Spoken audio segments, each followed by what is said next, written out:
பிரியங்கா காந்தியின் கணவர் ராபர்ட் வத்ரா மீது குற்றப்பத்திரிகை தாக்கல் செய்திருப்பதற்கு ராகுல் காந்தி கண்டனம் தெரிவித்திருக்கிறார். விவரங்களுடன் நம்முடைய சிறப்பு செய்தியாளர் சுசித்ரா, விவரம் என்ன?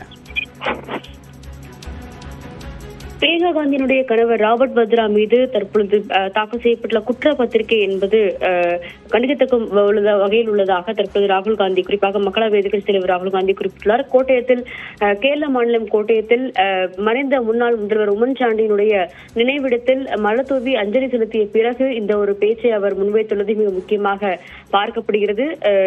ராபர்ட் வத்ரா மற்றும் பிரியங்கா காந்தி மற்றும் அவருடைய குடும்பத்திற்கு எதிரான ஒரு வேட்டையை மத்திய பாஜக அரசானது நடத்தி வருகிறது எனும் கடந்த 10 ஆண்டுகளுக்கு மேலாக தன்னுடைய மைத்தினரை பாஜக அரசானது வேட்டையாடி வருகிறது என்ற ஒரு குற்றச்சாட்டையும் அவர் முன்வைத்துள்ளது மிக முக்கியமாக பார்க்கப்படுது. அரசியல் ரீதியாக தூண்டப்பட்ட அவதூறு மற்றும் துன்புறுத்தலை நானும் எதிர்கொண்டு வரும் நிலையில் அவர்களுடன் எப்பொழுதும் துணை நிற்பேன் என்ற ஒரு கருத்தையும் அவர் கூறியுள்ளார். அது மட்டுமல்லாமல் ராபர்ட் வத்ரா, பிரியங்கா மற்றும் அவருடைய குழந்தைகளுக்கு ஆதரவாக எப்பொழுதும் அவர்கள் தைரியமானவர்கள், அவர்கள் இதை எதிர்கொள்வார்கள் என்ற ஒரு நம்பிக்கை உள்ளது என்ற ஒரு கருத்தையும் ராகுல் காந்தி தெரிவித்துள்ளது முக்கியமாக பார்க்கப்படுது. இறுதியில் இந்த விவகாரத்தில் உண்மைதான் வெல்லும், பாஜகவினுடைய ஊழல்களை தொடர்ந்து அம்பலப்படுத்தும் விவகாரத்தில் தற்போது காங்கிரசும் அதன் தலைவர்களும் தொடர்ந்து ஈடுபட்டு வருகிறார்கள் என்ற ஒரு கருத்தையும் எதிர்க்கட்சித் தலைவர் ராகுல் காந்தி முன்வைத்துள்ளது மிக முக்கியமாக பார்க்கப்படுகிறது.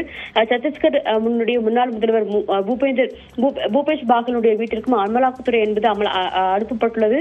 சிபிஐ, இடி உள்ளிட்டவற்றை பிரதமர் ஒரு தன்னுடைய செல்ல பிராணிகளைப் போல கையாண்டு வருகிறார் என்ற ஒரு குற்றச்சாட்டையும் தற்பொழுது நேரடியாக பிரதமரை குறிவைத்து இந்த ஒரு கருத்துக்களை எதிர்க்கட்சித் தலைவர் ராகுல் காந்தி முன்வைத்துள்ளது முக்கியமாக பார்க்கப்படுகிறது. 2 நாள் சுற்றுப்பயணத்திற்காக அவர் கேரளா சென்றுள்ள அவர் அங்கு பல்வேறு நிகழ்வுகளில் பங்கேற்று வரும் நிலையில் அங்கு நடைபெற்ற ஒரு பொது கூட்ட உரையில் தான் இந்த ஒரு கருத்துக்களை அவர் முன்வைத்துள்ளது முக்கியமாக பார்க்கப்படுகிறது. தேவா, விரிவான தகவலுக்கு நன்றி சுசித்ரா.